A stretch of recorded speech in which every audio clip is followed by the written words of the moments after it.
Ici News243.com, IDE Congo News 243, votre site d'information politique, religieux, culturel et social, en lien avec la diaspora congolaise partout dans le monde. Ici News243.com. Très chers compatriotes, amis du Congo, ici le prophète des images, Miyatembo. Quand on est de expliquer que bino IC News 243.com site nabino otobe ke non si canabiso yango to la sibino IC News quand nenge to promoter bino que na 2015 vraiment to meka tout décoller na niveau moko ya maleme quoi. Le 1er janvier 2015, et la première émission na biso oyo to linga ki matobeta bino masolo ya Congo. Masolo Congo to beta sur aspect politique ou to préféra ki to solana papa na biso to benaki na kombo ya Louis Robert Elonga pona ko détailler pona ko laksa biso lo lenge kane masolo et les na Congo, il y a des analystes congolais, il y a maison où on a au Congo, na IC News 243, juste pendant que peut-être sur détail, il y a ma solo nuance son les cas qui na Congo. Sans plus tarder, ensemble avec vous, na ma papa Elonga, ou to ben na Congo ya Louis Robert Elonga, pendant que peut-être détail, ma kamoleki na Congo, il est ma bé ou il est malambo. Ensemble avec vous, quand on va toujours te découvrir vraiment nuance na Congo, papa a décortiqué vraiment pour ba congolais ba fongo la meso parce que Congo ezo kene mabe. Ceux qui que Congo qui est malamu to kosi. De la nation, cleboa.com quand on est tobaki Congo ezo kene mabe. Donc papa opé ça ba détail ba téteno soana na émission oyo ya face à la caméra. Tout bien à papa et puis tout continue ma solo quoi. Très chers compatriotes, quand on a expliqué que Nazamana à monsieur Louis Robert Elonga, Aza papa Nabiso to travailler ensemble sur IC News 243. Boni papa Elonga. Oui, ça va, hein, ça va Gito Koyeyo, ça va aussi hein. Oui, ça va donc bonne année. Hein? Il faut y aller. Sinon, bonne année Zanango 2015, vraiment j'espère que na confiance au news tout aux Zanango et au bien. Mais selon Toebio, vous allez analyste congolais, d'après vous, vous pouvez expliquer à téléspectateurs nabiso analyste il a pour éviter ba comprendre avant que tout côté na muzindo ya masolo nabiso. OK. Francis, merci beaucoup. Hein, na micro yo opesinga lelo juste na premier jour tozo banda 2015 oyo po oyeba eloko nini baza ko benga analyste. Na kopesa yo exemple moko. Oyebi lelo soki oke epa ya munganga. Oke pa munganga, olobi nazo kalibumu pasi, nazo sala boeto nini. Okomona munganga osa nini? Akoloba yelangai ne fût-ce que mwandambu ya salité. Yelanga mwandambu ya salité hein, pour par respect pour na ba téléspectateurs na biso oyo ba yebi loko ba bingi salité ba koyeba. To ba ko benda makila. Alors bako kamata biloko wana ba kiniko sala ngo analyse. Bako sala ngo analyse na salité wana ba koyeba surtout na ba o bazo vanda na Afrique tout ça ba koyeba soko za na ba vers intestinaux na makila na yo donc na ba appareil hein et comme ça là déjà analyse ya nzoto na mobimba na scanner etc. Alors biso ba mususu to bito zali ba analyste politique analyse a kosala analyse politique on ezali nini okamati makambo oyo eza koleka na mboka donc ba fait oyo eza koleka na mboka oti yango na mesa na bongo na yo tango eza kosala otali sikoyo likambo oyo événement oyo mboka yo sala boisiko o analyser yango après opesi soki conclusion ezali okopesa soki pe conseil ezali okopesa soki nini ekopesa yango wana na kati ya analyse wana okomona ndeko Francis scientifiquement parlant okomona tozana ba analyste msusu oyo basalaka analyse kaka ya ba affaire okomona mutu alingi asala affaire na ye aza na mbongo na ye olia keni ngulu akobenga moto oyo azana kamwa bongo eza kosala na makambo ya affaire bi salisa ngai analyser eloko nga nina sala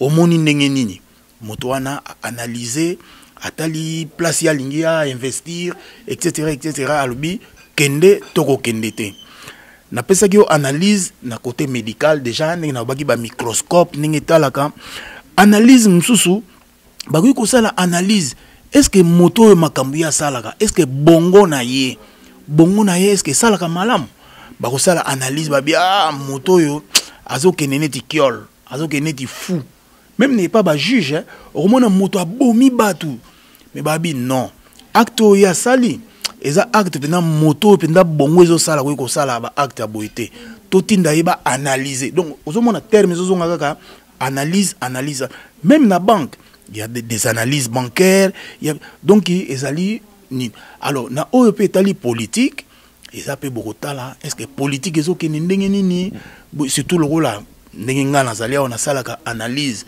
na ndenge ya mboka na biso yango moni babenga nga analyste politique donc ezali analyse ezakaka pona politique te eza makambo et même biloko toliaka bayi kotala est-ce que pomme de terre eza malamu bazuma ndambo batie na microscope bascanner batabia tout ça on appelle analyse. Bato bakolanda biso na icnews.com quand on expliquer bango ezali masolo ya sika ko expliquer na ba e bazolanda biso ba événement oyo elakisa makambo oyo ozali ko expliquer biso parce que tout comprendre ba analyse ba oyo bazomona ma flow expliquer ba événement oyo elakisa que non papa vraiment o approuver mambo ozolanda biso. Effectivement. Ndeko Francis, vraiment merci que émission Oyo et Salama Nasuka il y a 2014, Tozako Kota 2015 et l'année prochaine 2016 Oyo Namboka Nabiso Balobi que Makambo régime Oyo na pouvoir les loyo et aussi là il faut régime sosoya etc. Wana peut-être ba détail tokoya après mais question na yo oyo tuninga Ndeko Francis tozonga nanu moi sima na ba 2001 na ba 2009 d'abord na 1997 obike Afdel ekotaka 96 ti 97 ba yeko bengana kondo président Mobutu akei Laurent Désiré Kabila ayeko kota asali musala na ndenge oyo ye asalaki na mabe na malamu ezalaki Laurent Désiré Kabila ya kokoma nini babomi. Qu'est-ce qui s'est passé tango baye ko boma na 2001 si je ne m'abuse crème politique nyos Paul waki natanga be événement te crème politique nyos ya mboka na biso en tant qu'analyste crème politique nyos tout en Afrique du Sud ou ezala nani. L'on est poussé qui bango bakene na Afrique du Sud. Voilà, parce que au niveau ya mboka na biso koyokana ezala gite. Oya lobinga, oya lobingai, oya lobinga. Alors, bande ko mususu oyo pe balinga biso babite. Boya to offrir bino cadre. To offrir bino cadre pe to tie mbongo en jeu. Boya bovanda oyo yo lingo loba tia na mesa oya linga loba tia na mesa ope mosusu linga loba atia na mesa wana wapi na Afrique du Sud na Sun City bango nyonso bake na Afrique du Sud. Oh voilà tozana crise soki ya légitimité tozana na vie de parce que président de la République ba utayi ko assassiner. Maintenant il fallait quand même ba remplacer moto mosusu bake na Afrique du Sud na Sun City. Basololi yo zalagi te ngape na zalagi te mingi pe o baza kolanda biso bazalaki pe te mais bazala bango na bango wana ba ngunduka wana babengaka onde bango bankolo politique ya mboka na biso na koyi kotanga bakombo ba Gérard Kamanda wa Kamanda azalaka à l'époque ya Mobutu secrétaire général adjoint ya OUA mutu munene azali kuna banzuzu wa mbomboye ba Tshisekedi oyo bazalaki kuna bato ebele bazali kuna moins 500 ebele ba gens ebele bazali kuna basololi nga nazalaki te yo po zalaki te mais président Tshisekedi azalaki Étienne il faut bakisa Étienne donc président li l'air wana azalaki eli te tika eli wa l'air wana Laurent Désiré auti kokufa Kabila. Maintenant, il fallait na trou wana ko remplacer te bakomo wela na bakena Afrique du Sud. Nengo tangi papa Etienne Tshisekedi azalaki mais yo kali solo. Bake basololi tuna biso nanu. Bato oyo nyonso tu oyo tokoki koloba que ezala en âge, ezala en expérience politique bazalaki kuna. Tomona baye ko bimisela biso Joseph Kabila. Landanga bien ndeko Francis. Baye ko bimisela biso nani Joseph Kabila na l'air wana zaki na combien na 29 ans. Wana après avoir kosala ba réunion na bango ba yokani ba bimisela Kabila wana Kabila zaki wandete. Mais comment? Tshisekedi azali rwandais ou bien azali congolais? Non. Au monde mambo, il faut tout le vérité. Pour et l'autre bomi Congo, c'est parce que tout ce bomba vérité. Tant que Babim Saki Kabila en tant que président. Et pour diriger Moganini. Mais Congo. Mais pour diriger Congo, faut Zananiko congolais. Allez, Babimisi Joseph Kabila comme président de la République. Question dans la 4 années. Bango bayiba ke aza rwandais non? Pour non oh tozoloba na ninga normal na ninga mamunenge ekende que il faut pas benga na Kabila parce que aza congolais te. Pourquoi na l'air wana batiaki bon wana sikoyo na bombi question na yo na bombi yango na kopesa réponse ça c'est sûr et certain mais na cheminement ndenge to bandi ezanini bakamati ye mwana wana ya 29 ans que azali congolais yene mutu ako diriger Congo en l'absence ya trou oyo Laurent Désiré auti kotika po ba assassiné ye maintenant batali babi mboka ezana bitumba Jean-Pierre Bemba azako bunda kuna côté likolo na ba Ougandais etc. Ba Ruberwa basali RCD na bango na ba Mende na ba nini bazapeko ko bunda. Alors sikoyo po tokitsa mitema ya bato tout ça Jean-Pierre Bemba tika bitumba yako participer. Ruberwa tika bitumba yako participer. Société civile tout tika ko yango yo yoka ki ke baye ko sala gouvernement moko ya 1+4. Ça veut dire Joseph Kabila oyo batie lokola président de la République sikoyo yo Jean-Pierre Bemba lokola ozako bunda tika bitumba yako participer na gestion ya mboka vice-président yo Ruberwa RCD vice-président opposition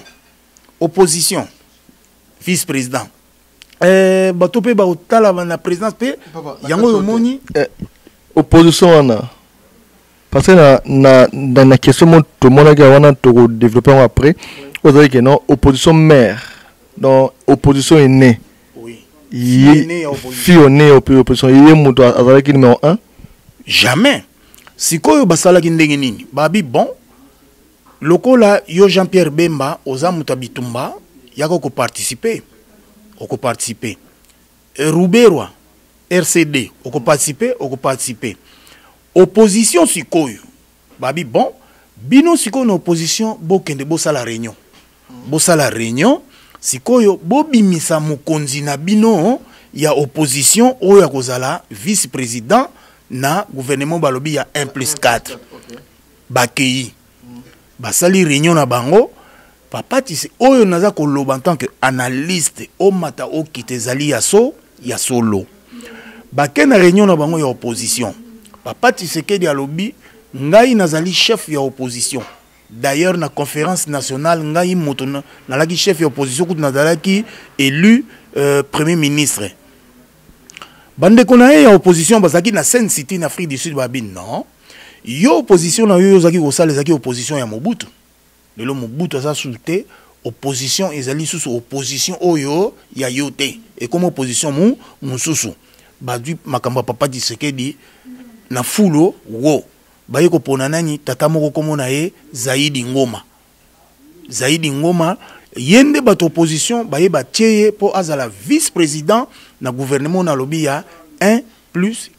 Mais na cadre ya opposition. Na cadre opposition. Po ezalaki ba belligérant. Po siko guerre et sila. Hein?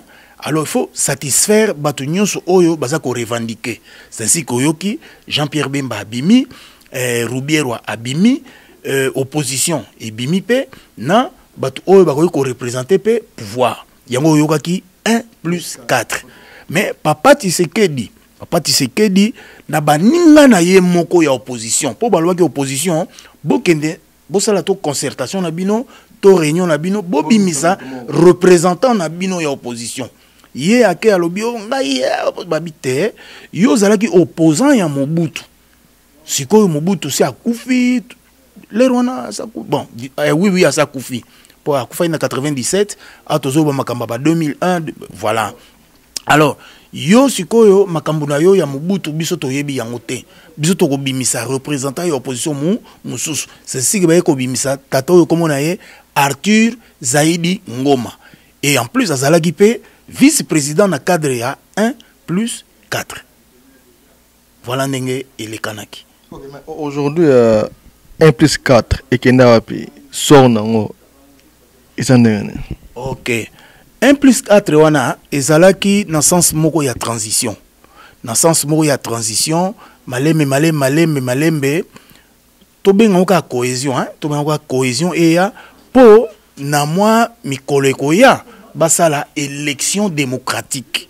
Basala élection démocratique sikoyo bapona président moko oyo peuple congolais.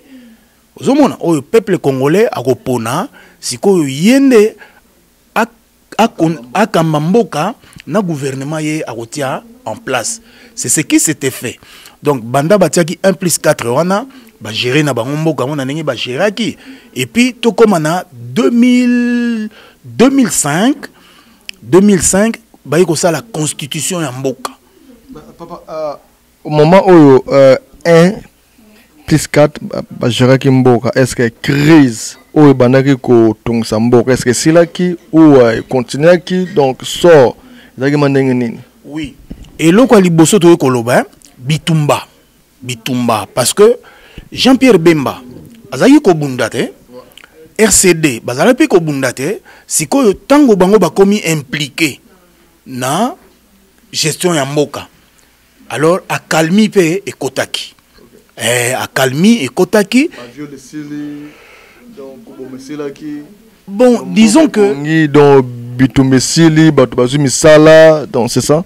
Te so lobindenge wana en tant qu'analyste wana vraiment ngana ebideza juste yo au préciser bato bazolanda nga en tant qu'analyste hein soki na lobi ke bitumba esili viol esili nini esili wana pene zali ko kosa mais eloko ezalaki ya liboso nini ba tête d'affiche lokola ba Jean-Pierre Bemba ba Roubiero ba mende kutu bazalaki na ba RCD wana ba ya totia to jouer carte sur table comme ça malembe babiloko nyoso zo tanga wana esa lokola nini esi la c'est ainsi que tant na tanga ki 2005 là tantôt na lobaki nini que tant ba gérer mboka malembe ba sali même constitution ya mboka po constitution ya mboka ezali lokola bible ya mboka ozo tia loi oiko gérer même na 2005 wana ba yeko benga batu que basala référendum oyo endima constitution wana d'ailleurs oto zana ngoti lelo endima constitution wana bongo na 2006 basala élection et c'est ce qui s'était passé effectivement. Donc basali référendum wana na 2005 et sili na 2006 bayiko sala élection oyo président Joseph Kabila a gagné qui par rapport à Jean-Pierre Bemba. Donc, tout le monde qui est là, tout comme 6 millions de morts, tout mataraka, bato bazo kufaraka na sort na ba o ba salaki pona baboma mboka na biso. Bon, makambo oyo ya 6 millions de morts, hein, ezali dossier msusu. Omoni mboka na biso. Année donc tout comme na 2015 en tant qu'analyste congolais, omoni makambo ya politique na Congo eleki ndenge nini. Ba Congolais ba Olanda yo pesa ba détail ya mambuto pour ba éviter ba comprendre que non et banda ki boye et ceux qui boye donc depuis le 1er janvier 2014 til lelo to comme le 1er janvier 2015 na discours au tout monde qui est président Kabila salaki alobi que non donc oyebi nenga lobaki yo mo pesa ba détail nango pour ba to ba comprendre ni vraiment vision et qui n'est pas na Congo. Oui, Ndeko Francis, ndenge otuninga wana na kosi yote ezali mawa. Vous comprenez, hein? Ezali mawa nga en tant qu'analyste, hein? Vraiment des fois ceux qui n'ont pas analysé makambo ezo leka na mboka na biso o etali que politique parfois mai ebima ngai na misu. Vous comprendre. Ceux qui n'a bina zonga kaka en une seconde, hein? Na makambo elegaki na Sen City wana. Batu baza ko se réunir na Sen City oyo officiellement ba ebike bango nyonso batisekedi banani tout banzuzi wa mbombo baza wapi na Sen City. Mais qu'est-ce qui s'était passé? Kaka en Afrique du Sud wana. Kaka en Afrique du Sud wana batu ya Jean-Pierre Bemba. Landanga bien. Même bandeko bazo landanga yi so bayebi yango te bayebango lelo. Batu ya Jean-Pierre Bemba. Na batu ya Joseph Kabila bake ko se réunir na hôtel moko comme nango hôtel Cascade. Hôtel Cascade on ezaki nini makam nyonso bazo solola wana ekende na mayo wo. C'est-à-dire Kabila azala président de la République, bongo Jean-Pierre Bemba azala premier ministre. Parce que tu sais que Diazak Kolobanini nga naza premier ministre élu à conférence nationale souveraine. Mais baza ko rétorquer nini ke yo makambo conférence nationale souveraine wana si et si là. Donc ko kisu ko s'en prévaloir te. Papa, c'est non pour on dirait ça va et bon ça biso. Quand non oui tous wana. On préciser bien. Pourquoi Papa Tshisekedi Abane ko insister sur Azalaki président élu il y a na conférence nationale souveraine. Or là tant il y a Kabila père. Il est gars qui aye accueilli là to comme qui na moment ya Kabila fils. C'est pourquoi Papa Tshisekedi tant on basangana qui on a bané ko insister sur Azalaki premier ministre élu il y a conférence nationale souveraine. Oui, ben, oyebi eza droit na ye, hein. Babilo comme sous il faut que tout nango na ye moko. Vous comprenez, hein? Malheureusement, ngai na ko répondre na place na été. Mais est-il que attends que analyse aux autres vont est-ce que a droit à l'obabongo ou est dans cadre de Komorara Papa de Sekedi yango pour ça que aloba alobakon. Yango naza ko yate, yango naza ko yate dans ce sens que même yé Papa Tshisekedi wana, hein? Tango azako loba que nazali élu landanga bien bande kopé o bazako landa biso awa na écran ya idéo balanda penda malamu. Non rappelez bien à toi na www.icnews243.com site na bino o babi ke no sikana biso ya ngone babi kala batu mususu quoi to landa papa préciser na bato bolanda biso. C'est ça. Papa Tshisekedi effectivement azalaki élu premier ministre na conférence nationale. Wana o mato ki tezali ya solo. Ça fait longtemps. Ça fait longtemps d'accord mais yoka li solo ezakoya. Tango siko e komi que bakende ko homologuer, bakende ko officialiser qui élection wana. Il faut ebima na ordonnance présidentielle te ordonnance présidentielle wana ekokende na journal officiel ya mboka. Qu'est-ce qui s'est passé devant ancien président du Sénégal, Nani Wade? Wade avandi, Mobutu avandi, Tshisekedi avandi, ordonnance yangoyo. Tshisekedi a salaki nini? Juriste, a kamati bik, a effacé ordonnance wana, a effacé, et puis a signé. Na tuna ona nous, même na bamboko tovandi, au mona wapi, a effacé nini? A effacé parce que na prestation de serment, si je ne m'abuse, hein, le premier ministre, je crois, doit ce qui obéissance, ce qui nini na président de la République, Mbutu, Babilo Mokandengwana, donc Babilo Mokandengwana que y premier ministre, Azaneti collé na ba ordre ya président de la République, mais yé alinga kindengwana te. Au lieu atika na ye papier wana ke na ko signer te pour makambo na lingi yango te. Ye mbeba ya salaki nini place ya monaki ke ordonnance za ko sepelisa ete akamati bik devant caméra hein, akamati bik a barré et puis asali nini a signé. Mais papier oyo wana ya nini ekokende na journal officiel ya mboka. Est-ce que eko kende na ba rature wana yo sali même ndenge tozali awa nani ndeko Francis chèque na yo kaka soki eza na rature okena na banque est-ce que barondimango barondima yango te sikoyo président Wade avandaki wana lobi iba politicien congolais ba politicien zaïrois na l'air wana boza maturité tango Mobutu amoni ndenge wana salaki nini abi yo saka na ngai ale out alongoli na msala a révoqué o nazoloba ezali ya solo mutako tianga itembe azali président Mobutu a sali ordonnance malgré bosala ki élection na ba conférence nationale na bino botala makambo sali allez na révoqué tu sais que dit Moussa na yepé ici est-ce que président ex-président Mobutu a le droit à révoquer premier ministre Oba élu na peuple na lobby Francis yé conférence nationale à Longola qui Mobutu comme président de la République. À Longola qui président Mobutu comme président de la République. Yoza premier ministre tout ça. Mais na likolo na yo ezane na président de la République. Si ko muto a signé kaba ordonnance ezali yo premier ministre ou ezali président. Ezali présidente.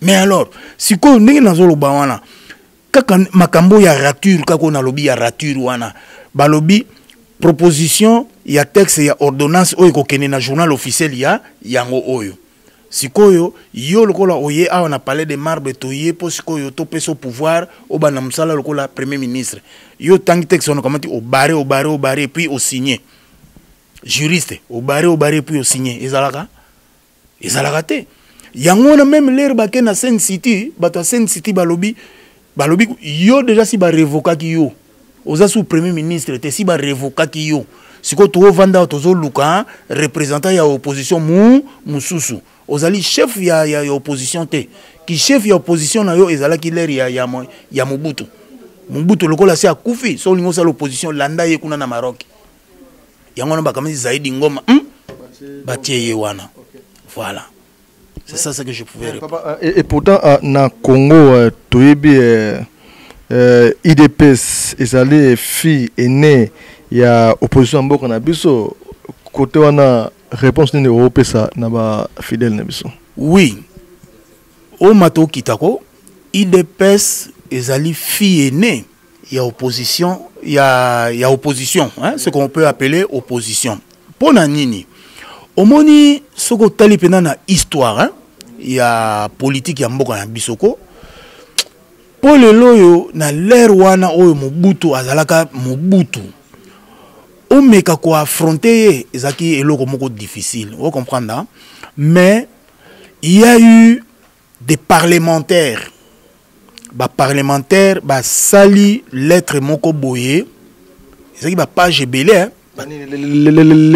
lettre oyo baza ko yebisa na Mobutu ke ndenge ozo mema mboka ezali malamu te na ba parti unique na ona ba nini vous comprenez basali lettre wana ekenda lettre wana o ba 13 parlementaires tout ça o ebota tu sais que di wana si je ne m'abuse na ba 82 hein, à peu près na ba période wana vous comprenez basali lettre wana yango zo nani oyo akoki koloba ke yo tango Mobutu pena donc jalelo eza yo ke no ba Mobutu te eza boyete mais bango batu wana bapana njila baza ebele bakiungu papa Tshisekedi ba 13 parlementaires basaki document wana bapesi na Mobutu pour dire que en tout cas ndenge oyokaki que opposition ekoti na mboka na biso etc. Effectivement au matao kita UDPS ezali fille aînée ya opposition na mboka na biso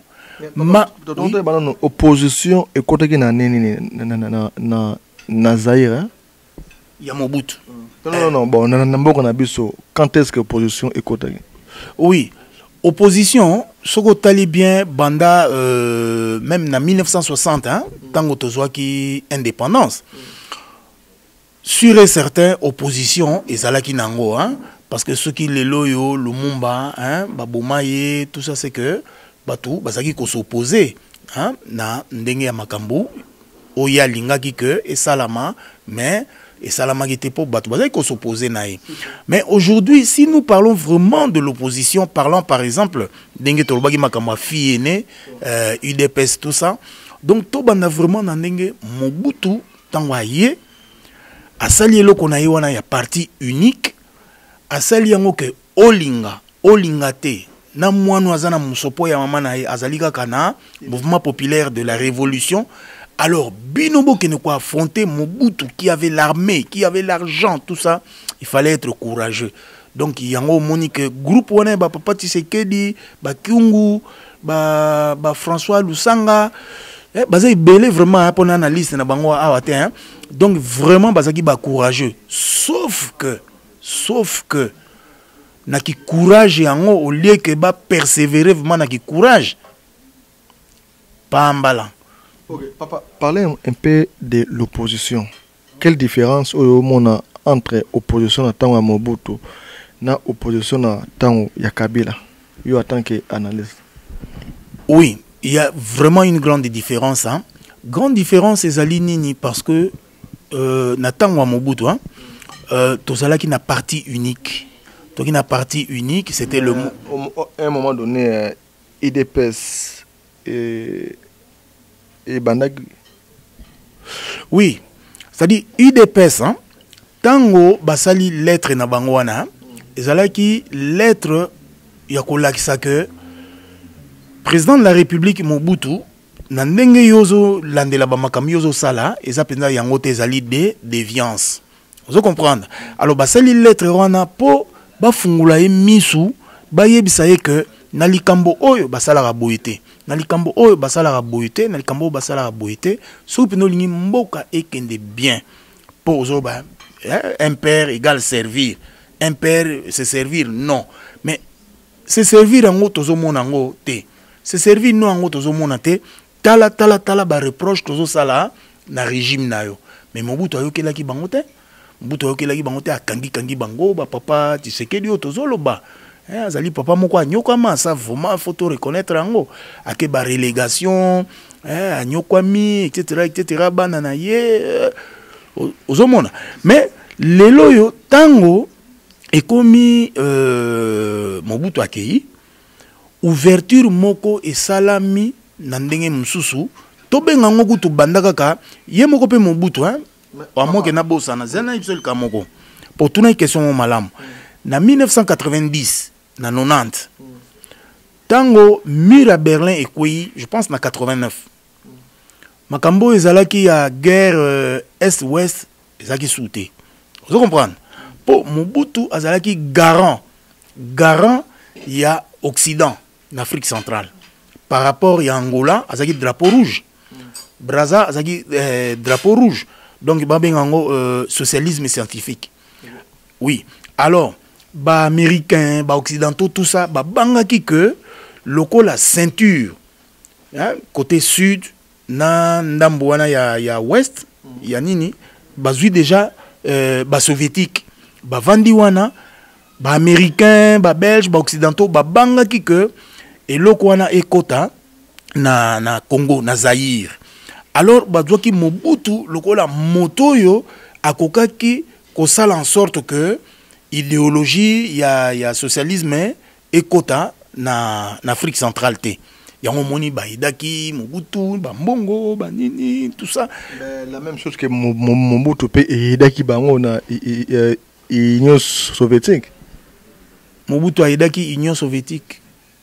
Non, au contraire, Mobutu a idaki nde Occident contre Union soviétique où azalaki déjà installé dans Angola et puis Mobutu a idaki Occident. A idaki Occident pour socialisme et quota et pas na biso te parce que ce quota pas na biso ba ramification pe linga geza tala non ba richesse toza nango ba uranium ba nini wana nyon surtout ce qui lelo IRSS azwango mais États-Unis linga ga lobate ozomona yango wana sikoyo ba fortifier qui pouvoir ya Mobutu ozo comprendre mais lelo tango mur de Berlin et kokwea na 89 makambo ya est ouest ezalaki lisusu te babi bon sikoyo Mobutu on sikoyo akoyede biso na likambo nini même Savimbi oyo abunda soki pendant 20 ans pour na ko contrer percer ya socialisme Eduardo Santos mais banani babomaki ka bango ba occidentaux voilà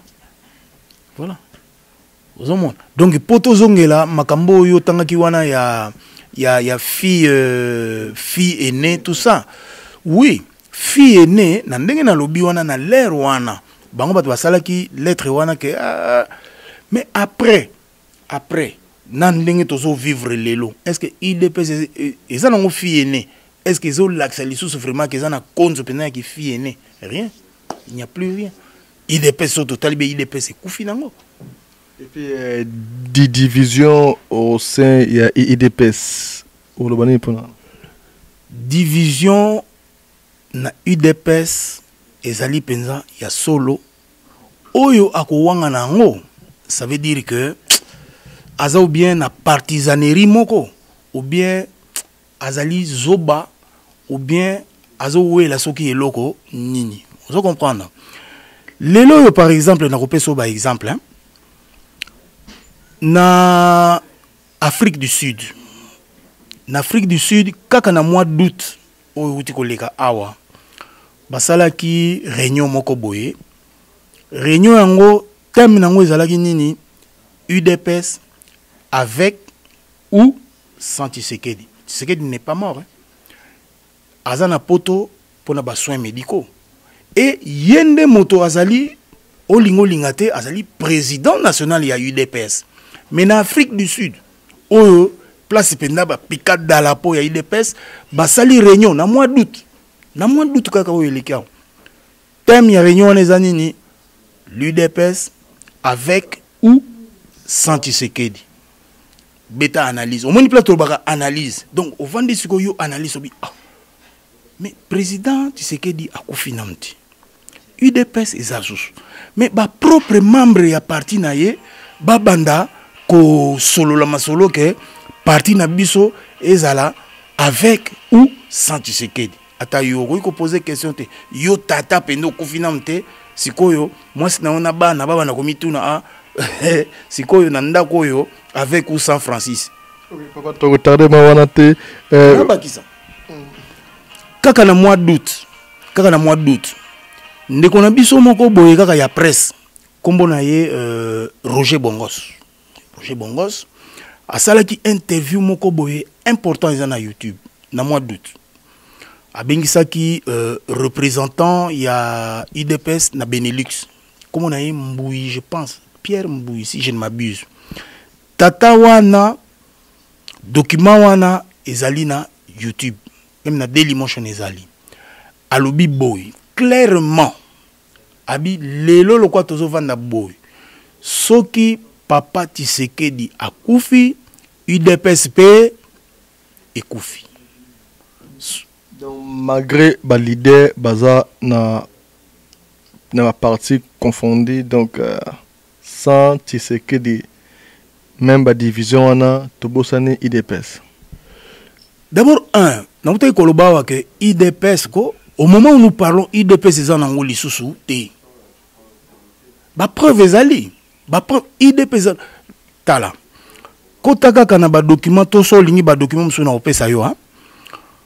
Moi si ya papa Tshisekedi mama Marthe elo nini ye azako bundela lelo oyo azako bundela nini ke IDPS ezali eloko na bango donc ezali na bengoni caillou boutique ou bien na éviter donc eza ya bango lokola lelo yo papa Tshisekedi na âge akomi nango na maladie azanango akokoka lisusu te kosala ndenge asalaka mais sikoyo to sala nini mama wana azako bunda nini ke mwana na ye Félix Tshisekedi a remplacé papa na ye landanga bien il y a des documents motakotia tembe azate puis trouble nyuso pe kaka wana papa toro lega parti au ko confirmer bato est-ce que en 2016 Tshisekedi papa na biso akozala candidat oui ou non anemo te wana ngana ko confirmer te puisque ngaza muto IDPS na yebi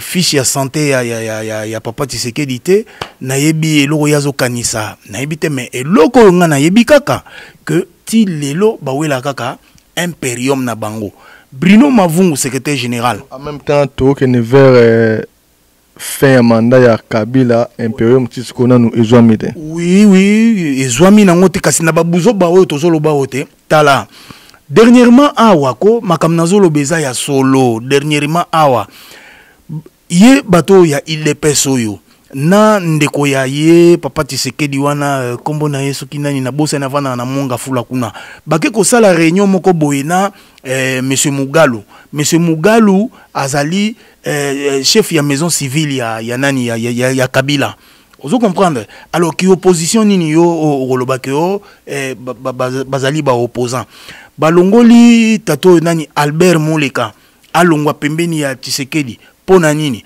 ba voter mutu mususu même ye moko nani mama Marthe baza kotuna bambongo oyo ba combattant c'est pour imperium tisiko suite ezali botuna Pierre wana o na tangi soki mbuyi soki nani o ya Benelux wana de na oki kutuke ba oti ko suspendre etc azwi mbongo soki $400,000 totoka ki virement mo salama ki na Afrique du Sud kisugo wapi yango wana nazoloba sikoyo batunaka mama Marthe mbongo wana ezali mbongo ya IDPS siko $400,000 wana otia yango wapi. Très chers compatriotes amis du Congo ici au roi prophète Tembo on sera là rien que pour vous informer. Papa, parlons un peu des modifications et la constitution. Là, aujourd'hui, tout le monde a une tendance na Congo. Ce qui va modifier la constitution, est-ce que Kabila aura la candidat en 2016? Bon, Francis, d'abord, na yebisa yoko. Constitution wana ozo mona wana oyo balobio na mboka na biso toza na constitution constitution wana ezali mabe et puis même na ndenge basala ngo ti lelo constitution wana ba respectaka na bango yango te. Je vais te alors constitution ya mabe donc Kabila a changé nango alors yoka constitution wana elobi boye. Na article 2, il y a Constitution lobby. La République démocratique du Congo est composée de la ville de Kinshasa et de 25 provinces. Ngam na lobby te article 2, il y a Constitution yango oyo. So na bina tangango ti lobby tokolala awo. Jamais. Article 2, il y a Constitution oyo eza na mboka na biso lelo. Oyo ba votaki na 2006. Donc c'est que ici d'abord changeons déjà. Ba changer te donc mboko na biso etambola na constitution oyo eza ko senga ke to longwa soki na 11 provinces to koma na 25. Donc ti lelo ki 25 provinces wana ti lelo basala yango te.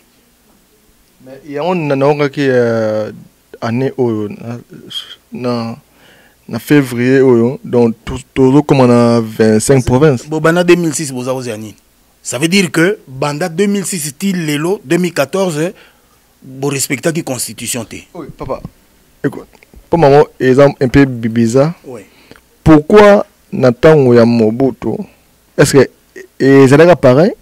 te o eza constitution ya 3e république o ya bakabila babengani Mobutu te allez basali makambo na ndenge na bango te basali makambo ke bato ba na mayele o babenga ba constitutionnaliste bavandaki bavandi balobi sikoyo constitution o ezalaki ya parti unique to longoli yango to oyo eza ya Kabila père kotanga na yo kombo ya Kabila père to Kabila fils to nini te 3e république oyo elongoli dictature ya Mobutu parce que to lobby na kati ya constitution soko tali na ba article muso ezali awa que président ko sala 2 mandats ti ezo continuer donc prenons ça comme la constitution du pays et on ne dit pas que c'est la constitution de Kabila. On ne dit pas que c'est la constitution de qui que ce soit. C'est la constitution du pays et tout politicien onyo azako aspirer nini na biso pe ba na mboka. Il faut tout respecter yango. Ezali Bible ya mboka na biso constitution. Eza ya Kabila te eza ya nini te ezali ya mboka. Puisque na 2005 bakendeki na référendum donc bandimi po référendum elingi ba retourna population. Est-ce que bolingi loko to bolingi te? Population na 2005 abaki na lingi yango. Yango bakendeki na élection en 2006. Donc ba congolais ba confirmer que non balingi bakumisa Congo na 25 provinces. Sauf que gouvernement banda 2006 wana ti lelo asala nanu makambo ya 25 provinces oyote. Vous comprendre? Bon. Kaka na constitution wana. Constitution et lobi nini. Lelo oyo po obriguer okoma président de la République. Baruta la nationalité na yo. Il faut ozala motomoko botama de papa congolais, de maman congolaise. Et puis batie moi bambula na monaki awa batie bambula que il faut zala soki na ba 30 ans na voilà, posséder la nationalité congolaise d'origine, être âgé de 30 ans au moins, jouir de la plénitude de ses droits civils et politiques, ne pas se trouver aux hommes. Donc, alors, là, bizarrement, le président Kabila a eu président à l'âge de 29 ans. Non, 29 ans, wana, et zalaki na 1 plus 4. Wana na 2001, wana 2001, 2002, tant ba wuti na Afrique du Sud. Et na 2006. Oh, yes, ko tangu ba yeko voter, yé président Kabila, tango nani basalaki 2e tour yé na Jean-Pierre Bemba. Wana na 2006. Alors, batie biloko oyo. Mais qu'est-ce qui se passe ndeko na ngai po mona ke ba politicien yamboka na bisoko na ba député wana bazo tia wana vraiment baza ba miyibi il faut pena ba kanga bango to nini. Un exemple que je vais te donner. Babi nini il faut zala de père et de mère congolais. Namoni awa na place msusu bakomaki awa que la nationalité de groupe et puis balobi nini lelo yo soki président de la République akufi. Président de la République a un handicap. Ce qui est président de la République a dit que remplacer nani président du Sénat. Donc président du Sénat koma président de la République. Mais lelo nambo kana biso président du Sénat izana. Mais c'est Kengo Adondo. Kengo Adondo maman ya Kengo Adondo azana. Rwandaise. Tata na ye azana. Belgo polonais. Est-ce que ba respecter constitution? Constitution et lobby être né de père et de mère congolais. Bon, Kengo tata na yaza belgo polonais. Maman na yazali rwandaise. Pourquoi aza ko présider Sénat? Si lelo Kengo atika pe kolobate ke aza congolais te. Oh papa tika tala kozala congolais le msusu oyebi tipo oyo aza ko sala ba film ça Schwarzenegger so choisi aux États-Unis. Comment na yo gouverneur? Comment na yo comme bourgmestre? Comment na yo molakisi tout ça? Mais président de la République était et l'obami na constitution. Mais il lelo Kengo azali président du Sénat.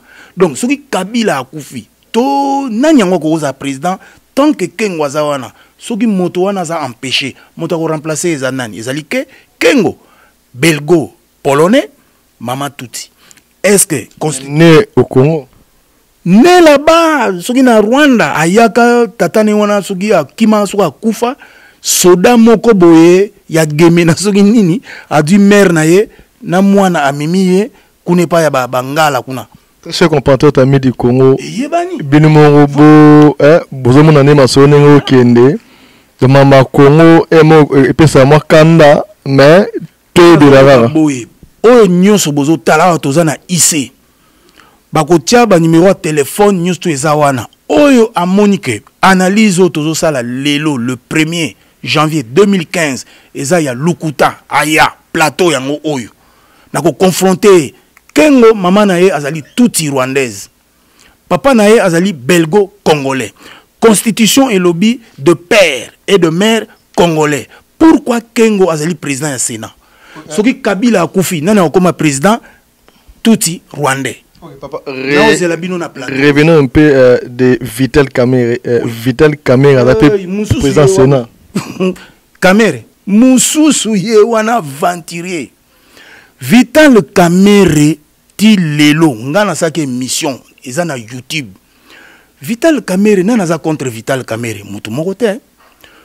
Vital Kamerhe bino bozo ya on de bino bozo bakeno ava congolais te mais alors ça qui ba diplôme na ye a congolais atanga na Congo asala mamudu na Congo abotema na Congo so bino pourquoi boboya diplôme ya Lukuta d'abord un Lukuta pourquoi kota kaka na ba YouTube wana okomona tango balingi basala ba élection ya 2011 ou elekaki wana ko je pense na ba 2010 avant 2011 ayaka même awate ayaka même awa ba beta ye awa na hôtel moko ezali na René Lévesque bon accueilli aux États-Unis accueilli aux États-Unis na centre moko ba benga rango centre d'études stratégiques garçon moko azaki wana alobi na ye je vais poser une question. Oui, vous pouvez poser votre question.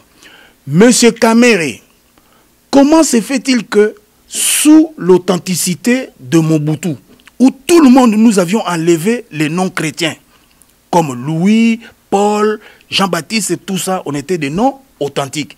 Mais comment toi, Kamerhe, tu termines tes études universitaires en 1987 et sur ton diplôme universitaire, c'est marqué Vital Kamerhe. Donc, si c'était marqué Vital Kamerhe, tu étais un étranger. Parce que sous l'authenticité de Mobutu, on ne pouvait pas accepter que les Zaïrois portent le prénom chrétien. Qu'est-ce qu'il a répondu? Le document existe. Qu'est-ce qu'il a répondu? Ah non, vous savez, un Américain naturel. L'andanga bien. Bandekobo l'andanga bien. La réponse de Kamerhe. Au lieu de dire pourquoi le prénom de Vital figure sur son diplôme universitaire, il dit ah non, un Américain naturalisé congolais. S'il pose des actes bénéfiques pour mon village, il est plus congolais que le congolais. Ah. Donc Kamerhe osali naturalisé, aux opposés bah actes, donc osali plus congolais que congolais. Et puis il reconnaît, Francis, les documents existent. Il reconnaît que oui, j'ai terminé mes études universitaires avec le prénom de Vital. Kamata ba diplôme wana ba uti kobimisa il y a 2 jours. Omoni kombo Vital les anakati. Bon, entre ce qu'il a dit en 2012 et les diplômes qu'on vient de nous montrer aujourd'hui, et ça ba diplôme moko falsifié. Très cher compatriote, bozana bandako bo mi pesa ba réponse abino. Parlons un peu des docteurs. Moi, j'ai parlé avec un ami d'enfance. Moi, Elonga Adjadji, Robert. J'ai parlé, vous voyez comment je regarde hein, la caméra. J'ai parlé avec l'ami personnel de Vital Kamerhe avec qui il a grandi. Il s'appelle Serge Goncho. Sur Messenger de Yahoo. Il m'a dit, la maman de Kamerhe, alors qu'ils étaient en Bujimaï, je crois, la maman de Kamerhe est du Burundi. Serge Goncho, Owanga na te, to solola ki ango, ngana yu, na yao. Oui. Très cher compatriote, ami du Congo. Très cher. Papa nae auta na Siangungu. Préfecture ya Siangungu. Donc, ozomona garçon na. C'est que ada moitié. Azali Rwandais, côté Msusu, Burundi. Donc, Rwandais côté Tatanaye. Burundais côté maman na ye. Né au Congo. Né au Congo, il n'y a pas de problème. Né au Congo, azala commissaire de zone, bourgmestre. Azala na ye conseiller sur nini. Mais pour abriguer présidence de la République. Papa, tantôt, au sur acteur américain, pour être président de la République, il faut au Botama, na États-Unis. C'est ça, non? Mais Vital Kamerhe, né au Congo, il y a ma bezana qui est président. Vraiment, papa. Na loba kindeng wana te. Na pesa ki exemple, ya Schwarzenegger wana oyo, ba souche na ye ba nini tout aza soki mutu moko ya Europe de l'Est kuna tout hein. Akoki kozala gouverneur to na ba poste mususu sauf président de la République. Mais abotama na États-Unis de soka botama kuna. Te mais selon constitution na bango né aux États-Unis. Et bongo biso balobi o né aux Kala mon cher. Mais il faut vérifier bien peut-être tout temps bien te. Est-ce na ezama bon ma tika noko oyo ngana memeli ezaka ka ndambu. Ozo comprendre hein? Eza ndambu. Même ba Vital Kamerhe wana ko moto moko aza contre azalite nde Vital Kamerhe azo mema batu na boye. Omoni makambo na ebisi yo que garçon wana a posé problème. Papa, na oui. Papa, écoute. Oui. Tant Vital Kamerhe azaki na Mobutu. Azaki étranger te. Atavena Kabila père. Azaki étranger te. Sikoyo atavena Kabila fils. Azaki étranger te. Car le kaka et comme ote a comme étranger vraiment. Yebisa ngai olobi asalaki na Mobutu hein. Oui, asalaki na Mobutu a posé candidature à président de la République. Non. Non mais tala yoko toza ko tala. Na lobi bien a kokine kozala commissaire de zone. Na lobi ngote. A kokina abotama na Bukavu. A kokina ye kozala commissaire to bango le babe ngoni bourgmestre hein? Bourgmestre. A koki kozala na ye PDG soki ya nini mais ko briguer présidence de la République ezali en même temps avec président Sénat. Kasi yango yote papa na ngai na uti koloba nini wake constitution na biso ezali mabe ou alors toza ko respecter yango te. Batu nyonso oyo baza na assemblée nationale wana. Lelo bato baza na assemblée nationale. Est-ce que bayebi te que constitution et lobby de père et de mère congolais? Pourquoi baza ko accepter que Kengo Azala président ya assemblée nationale? Très cher compatriote ami du Congo, quand on est en expliquer que Balobi avant au brigade président de la République du Congo, donc il faut la né père et des mères congolais. Mais papa, parlez un peu de docteur Mokwin. Oui. Le banan on dirait donc bakangimbo onaye donc moi oui. Asoma ba blog beleza depona a aider ba maladie. Oui. Pourquoi comportement? Oui. Makambo oyo ya docteur Mukwege hein, na ba information onga na zui hein, eza nango te que baza contre ye. Baza contre ye. Francis, omoni mboka wana bato nyonso tout bazo luka nini bonne gouvernance. Vous comprenez? Bonne gouvernance elingi koloba nini. Même yo lokola ozali awa na ngai na mboko toza na Canada hein. Soki oza na revenu na suka mbula lelo to na suka mbula te etikali muke ministère ya revenu asa nini atinde biso mikanda poto déclarer ba impôt te likambo bazo wela wana ezali ya déclaration d'impôt moto moko azali contre docteur Mukwege azate déclaration d'impôt donc eloko azo sala wana soki ba revenu ezo kota soki to nini balobi déclarer yango mabe ezali wapi tolingi bonne tala na peso exemple moko hein, s'il te plaît hein, donc et ça non parce que a déclaré ba impôt on va quand bon hein. Mais oui ezali question ya ko déclarer oza ko gérer eloko oyo budget ezali nini oyo ezali nini ofutaka batu combien batu wana baza ko devoir combien na ba taxe boy ba contrôler eloko moko. C'est ça la vérité. Moutoumou a contre le docteur Mukwege Azate.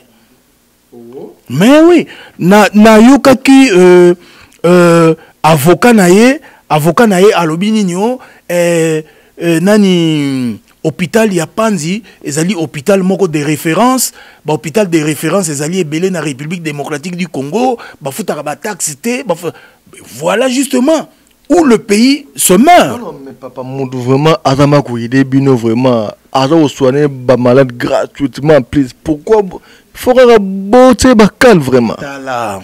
Ezali bakal pour un hôpital té. Yokanga bien. Ezali bakal. Azana ba employé kunati. Mais yon te bokangi mon nae. Siko en faute ba tu nenge nene, en somme ba kisi nenge nene pour aider bat. Ce n'est pas ça le problème. Omoni ngape naza kunate mais ndenge nga na yokeleli yango hein. Ezali kaka que tango yo oza na revenu, il faut au déclarer yango, oza ko devoir na l'état devoir y un point intérêt. C'est ça le problème. Moto kangi docteur Mukwege to nini hôpital de Panzi ezate. Bon. Kasi siko po basa la contrôle. Po basa la contrôle basa ba bloquer nanoute, batali entrer tout ça, basali to ni.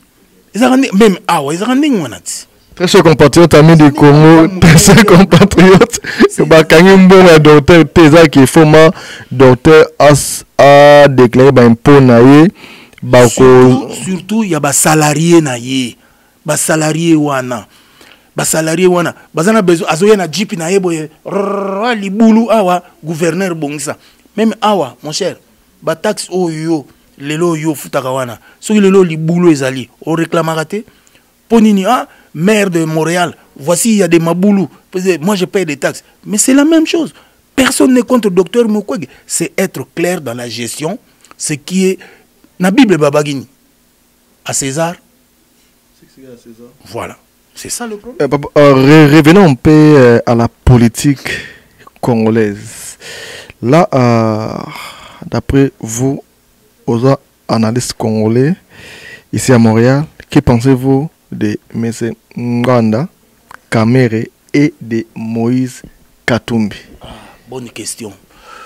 Omoni ba acteur politique wana yo tangi baza ba acteur politique moko makasi. Otangi Honoré Ngbanda, président ya Pareco, otangi Vital Kamere, président ya Union de la Nation Congolaise, na Moïse Katumbi. Na banana M. Ngbanda. Omoni M. Ngbanda lelo yoko. M. Ngbanda aza okufela nini kosala ye asalaki pa ya Mobutu. Azalaki conseiller spécial. Donc naki conseiller spécial na yona aleka ki même premier ministre aleka ki même mwasi ya Mobutu. Parce que conseiller spécial Ngbanda ko kota même na chambre à coucher ya Mobutu po ba solola gestion ya mboka. Vous comprenez? Mais lelo yo erreur nini M. Ngbanda asalaka ayaka na ba vérité na ye. Ponga nalandaka ndeko wana Honoré Ngbanda ayaka pena na ba vérité po afungola biso misu. Mais erreur. Omoni entourage ya za nangoko balingaka ubakisa mwa ba mafuta, mwa ba mateka po nini ekoma elengi. Tant mususu ye moko M. Ngbanda apesaka bango ba autorisation wana te. Oyebi photo moko ebimaka papa na katiote. Soki M. Ngbanda apesaka autorisation wana te, mais pourquoi soki loko leki une fois, deux fois, mais au moins il faut assidéquer la bango.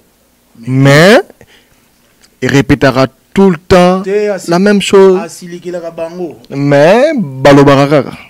Oui, nyo surtout oyo apareko alobaka ezali ya lokuta te. Non, na lobite ke balobaka eza lokuta. Yo olobike makamu oyo batu na ye balobaka. Soki il est une fois, deux fois, c'est bon. Mais il continuera. Justement, nangaki na répondre na place wana nde o reprendre kinga paro. Ngana ko pesoka exemple mi balé hein. Omoni na makambo oyo balingaki bateka île de Mateba, nemte soko yebiango. Ba mindele ba yena mbongo etc. Bateka yango te bate. To fungoleli bango to sali ba analyse tout ça. IDPS azaki na kati. IDPS aza na opposition. Aza même na pouvoir te. Aza na signature te. Mais IDPS atindi batukuna na ba François Mpouila. Ce qui se met qui a papa Tshisekedi pour bateka il Mateba na ba Congo. Vous comprenez? Mbongo banini bakeko batama na Suisse. Même bien bazoninga bateka mabela Congo sans autorisation na biso. Sans autorisation na biso. Na ndenge Bible na biso constitution eza ko défendre biso. Ba ye ko yebana. Nganda sikoyo tango masolone salamaki. Ezalaki na ndenge we komaki teke ya oteka to nini. Nganda tindaki secrétaire général nae. Kene koyoka kuna soki ndeni ndeni. Tipo wana ke kuna ba pesi bango ba mbongo banini abombeli Nganda. Tango Nganda eko yebango ale a lancer. Ozomona. Donc place wana félicitations na monsieur Nganda. Félicitations na monsieur Nganda. Mais papa, bon so mbongo bazwaki. Mbongo ba pesaki bango wana. Sort na yandene. Te wana ba pesaki bango lokola ke ba lalisaki bango na ba hôtel ya kitoko ba pesaki bango ba frais d'émission, ba pesaki bango frais de boto ba perdiem ba pesaki bango mwa ba nini. Mais mbongo penda ya koteka penda wana bazwaki nante. Wana bazwaki nante. Donc ba keneki ne masolo ba toi il pèse toteka nini. Et puis il dématé ba wana mon cher, ça la ba recherche même na nini. Donc yango muto fungola nzela na biso na océan Atlantique. Même lelo un militaire soka linga tia ba biloko ne stratégique a kotiango na il maté ba wana. Binombo kamata boteka ngo. Ça veut dire na Congo. Neti bandeko na biso ya ba Congo ko. Donc omoni awa par exemple ba boma ba matadi ba nini fleuve nini yango e bimi no océan awa te il mateba yango. Donc po olongwa na Congo awa o katsa awa ce qu'on a il mateba faut en a passeport. Oui. Te soki ba teka ngo soki ba chimpa mpwila wana IDPS ba teka ngo pona Nganda nabika ndambo wana merci vraiment papa Nganda likambo sala ka wana pona il mateba losako. Parce que ce qu'on le bango tende lelo il m'a tebe kenda. Oui. Alors, tu es na Kamere. Vital Kamere ndenge na lobaki wana. Aza garçon moko aza intelligent.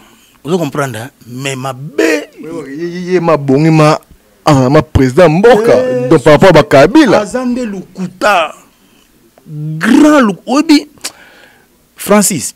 Obi ba koko na biso vraiment ba koko o ba boto ba maman na biso tout ça ba kota na bango classe te ba kota université te loko moko te mais lelo Francis yozo ya boye koko o ya bota maman to ya bota papa ba ta mwana ya politique o aza ko ya elingo lwani mwana ya lukuta bande ko soki nazo kosa plateau ya ngoyo boya ko contredire ba maman o ba tanga te na ba mboka kuna de longwana ba politique na wana ça veut dire lukuta c'est comme Vital Kamere aza lukuta moko garçon na tala moto oyo alobaki na biso que pourquoi j'ai choisi Joseph Kabila Izane mais ça l'appelle livre pourquoi Aboy Kabila wabi livre ngo non ça la yango te d'ailleurs bazolo banini aloba ok pourquoi parce que Maman Kabila no sala a sepele na ngote omoni a me se retirer Kamere po balongola e bifteki na munoko.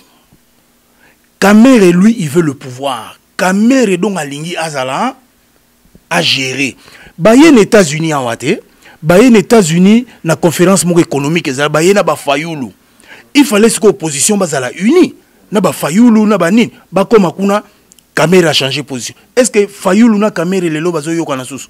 Bazoyoka na sous pour te dire qu'il n'y a pas d'opposition chez nous. Balobi nini président Kabila a sali ici concertation nationale. Biso ba Fayoulou, ba IDPS, ba Kamere toko kendete, biso lingi kaka dialogue. OK. Pour le vrai dialogue. Motaza ko piloter ngo tout makele nini Kamere. Même IDPS ça y est. Lelo so na ebiso ke mavungu azana poto akena kotala président national Tshisekedi aza ko regretter comportement ya Kamere.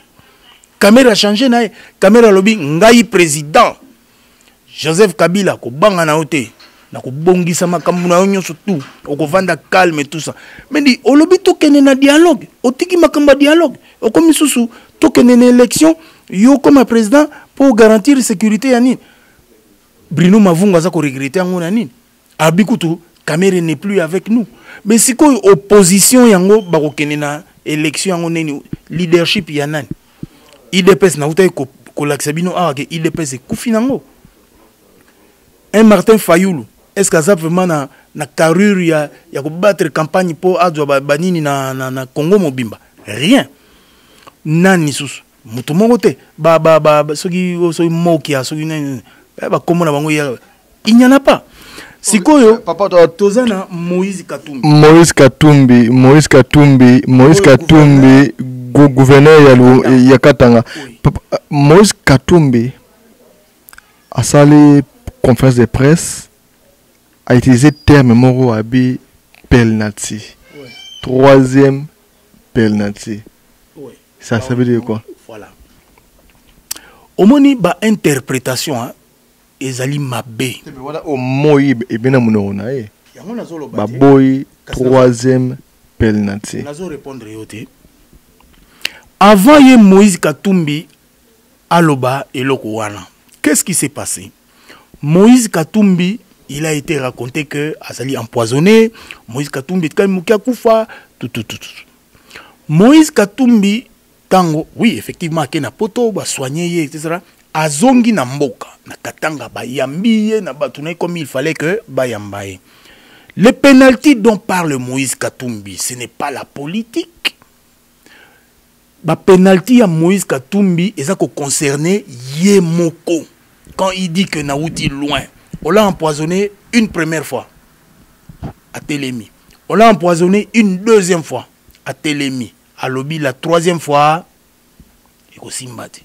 Et comme on a ba opposant bien pour na nini campagne électorale. Est-ce que Katumbi a démissionné na PPRD? Les loyaux interfédéral ya Katanga kuna mokonzi nango ezana.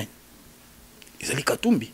Donc aux hommes interprétation ya ba opportuniste ya ba opposant na biso. Au moins tant ba bengani comparé. Bakamati affiche moko boye, pancarte moko boye ko. Au moins quand to sala na Photoshop. Batie oh non comparé soki nini kene ko sala na Congo place balingi danse tout ça. Total la preuve ezaki nango makambuya ya lukuta. Donc pour vous dire que oh nyusu batu bazolo bana Moïse Katumbi tout ça. Tant que parti naie PPRD et bengani était au moment où nous parlons hein lelo na date à lelo hein a démissionné kunate na gouvernorat a démissionné tout ça donc nyoso to ezali kaka biloba loba. Vous comprenez hein? Biloba loba. Kutu naza ko saluer bande nyoso ba côté na studio baye kolanda émission oyo na présenté bino babon année donc bovanda bolanda boye un peu en retard donc yango yo pona Katumbi yango na do makamba ba penalty wana ndeko la ngai kotia na yo yango te que d'ailleurs papa na ngai nazongi la constitution te tolobi pose la présidente de la République ou faut la né de père et de mère congolais. Moïse Katumbi est né de mère congolaise mais papa na ye aza juif. Mais bolingi ko changer constitution te ndengeni Moïse Katumbi comme ça comme président de la République. Ce qui te lobby vraiment que tout landa à la lettre, hein? Tout landa à la lettre terme et constitution que il faut être né de père et de mère congolais. Yé papa n'est pas juif. Ce que l'on a dit, tant que papa n'a pas koufi, on l'a koundé na Congo, baki koundé wapi na Israël. Mais quoi ya papa ya Katumbi na Israël. Mais si ko akokoma président de la République ndenge nini na constitution oyo tozanango né de père et de mère congolais. Répondre ngande kolongai. Très chers compatriotes amis du Congo, tokomi na souka émission na biso papa un mot de la fin, une minute, un mot de la fin pour l'émission. Oui, un mot de la fin Ndeko Francis, le quoi tozo banda 2015 oyo. 2015 oyo ezali lobby kaka a to comme en 2016 te oh ben élection Kabila tout il faut vraiment bandeko o babi que politique eza musala na bango hein o ba bota bango ba msusu baza ba ingénieur ba nini bango balinga ka politique hein ba vanda calme ba sala pe musala calme mais ceux qui tozo kende kaka na ndenge ya ba buzu lelo pasa na bisio te Fayoulou na Kamere courant ezoleka souti. Kamere na mavungu au moment où nous parlons courant ezoleka te. Na kati ya UDPS batu bazo sa sous confiance na venir ya présidence ya Papa Tshisekedi azate. Tata oyo Jean-Claude Mvwemba tango basali livre oyo ya Boshab Evariste comme quoi azako expliquer ndenge nini ya kosala changement ya constitution. Jean-Claude Mvwemba abengi ba jeune ya parti naye sali réunion orateur nani Evariste Boshab azako expliquer bango ba makambo wana. Eza endoctrinement te. Est-ce que Mikolo Bozoka sous Jean-Claude Mvwemba zolo basusu azolo balisusu te. Donc ezali pasi. Espoir na biso ezalaki pe biso diaspora. Biso diaspora ndenge mosala toza ko sala éveil de conscience. Tozala uni, mais na diaspora ngope toza na biso unité. Talana nu makambo eza koleka na poto kuna. Oh peuple mokonzi. Mais peuple mokonzi yango to boité. Eza ba initiative ya malamu. Mais tala oh tolongoli odombo. Oh to saliboy, oh to na ebi na nga makambo na bango te mais tozo yoka. Tozo ko analyser mais cohésion, unité. Lelo yo tala Francis nazoyo moi 2 secondes etikali hein. Oyebi président Mobutu tango azalaki asalaki eloko moko kombo nango Jean-Père pionnière. Ça veut dire moi nazana no mwana mke ti a aussi sa secondaire na ye baza ko yebisa ye que c'est le Zaïre, c'est le Zaïre. D'abord le Zaïre. Obi ke lelo na Rwanda mbongo eza ko kende budget eza ko kende pona bana oyo ya mike ba inculquer bango na mutuke c'est le Rwanda d'abord. Vous comprendre? Mais biso na mboka na biso. Est-ce que on le fait encore? Patriotisme et pas na biso ba politicien nini soki ba pesi candidature abimi député et loko liboso ba matsa salaire.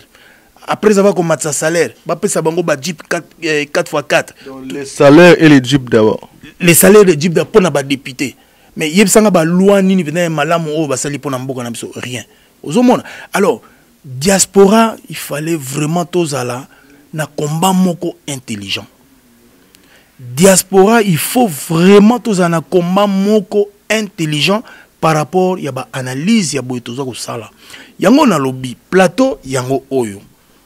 Plateau yango oyo bakotia ba numéro et ko défiler wana oyo a monique azali na objection. La porte est ouverte. Toye to vandi po baloba na français du choc des idées jaillit la lumière. Peut-être que ngana bosane ke lo mobe. Ah monsieur Elonga, on moni place yo lobaki wana ezali boy. Soki yo lobi ya solo na ondima. On moni peut to publier en pe lokola oyo e oleka boye ponini idéo Congo bozomona ICO eza international. Pilipili oboka kaka pilipili ya mkie kaka wana yango muteswaka. Mais au bomona ya minene wana mpavala.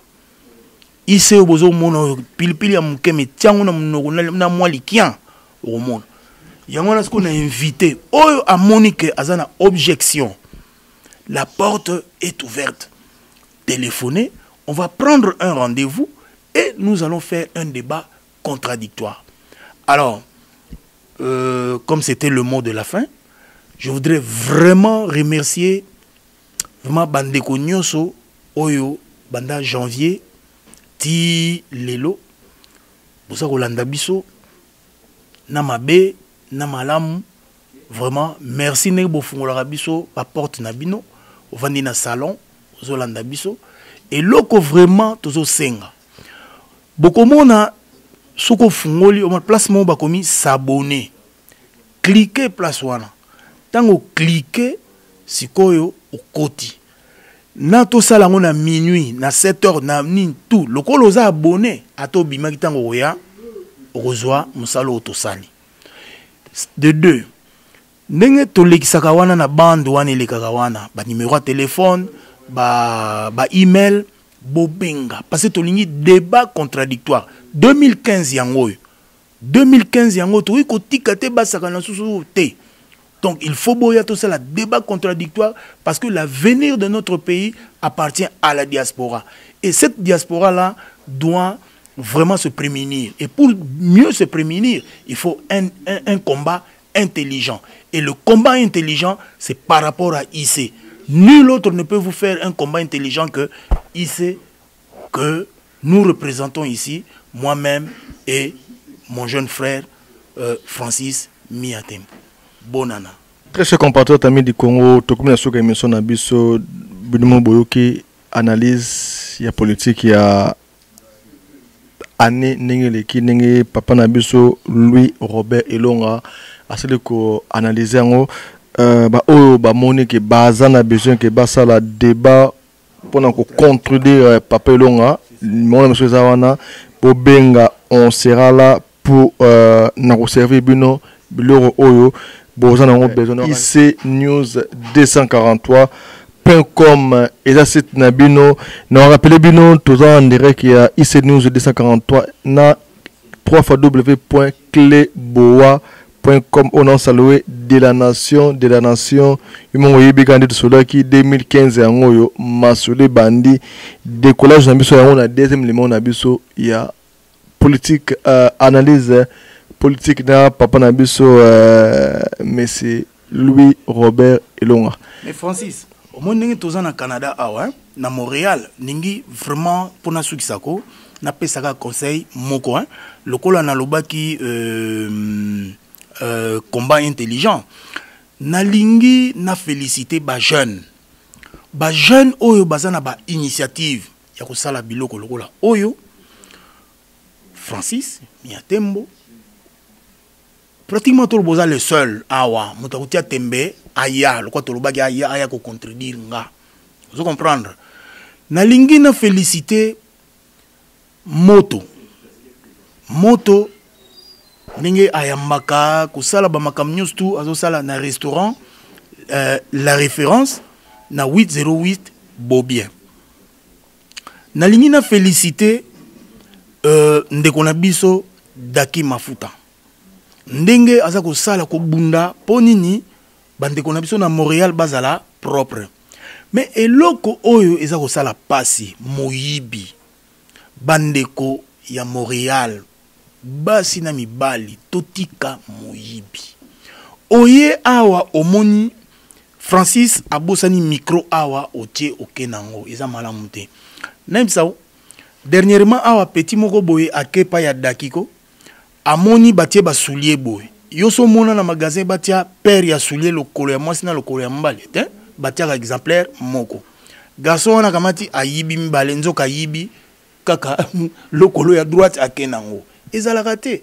bakoya awa grou batie bake epa ya moto kuna na nini na Bobien bavandi asali kandi to saka na restaurant aller ameli grou neti mutake suba akimi ake mais ba congolais to ko matandenge nini yango oyo boyokaki awa Francis alobi nini oyo ali ko soutenir eza na ngote ko de ata message ya pamba eza soutien ponini eloko oyo eza eloko moko munene eyebana pe d'ailleurs na lobaki likamba pilipili oyo ya muke yewan prophète des images Mia Tembo to sugi awa to kutani na ba prochain numéro na biso merci.